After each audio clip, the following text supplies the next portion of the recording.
be a step in the right direction. Back to you, Ms. Sonnenberg. You talked about foreign ownership, the report sharing risks and benefits for West Coast fisheries. Can you talk about the impact of the foreign ownership of licensing right now? And would it be fair for the government to intervene in a year like this and ensure there's a 50-50 split? My understanding is a lot of harvesters have, locked into pricing based on last year's market, and now they're they can't even leave the dock before they take a hit. Can you talk about that?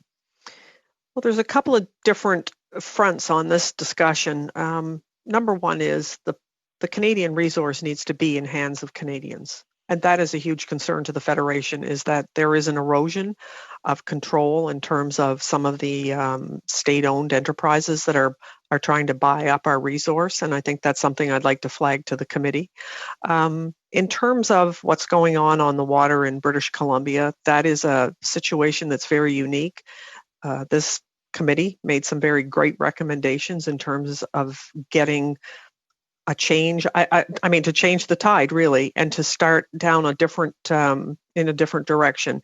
And that needs to be done because the coastal communities in British Columbia and in other parts of the country are being impacted by corporate takeover.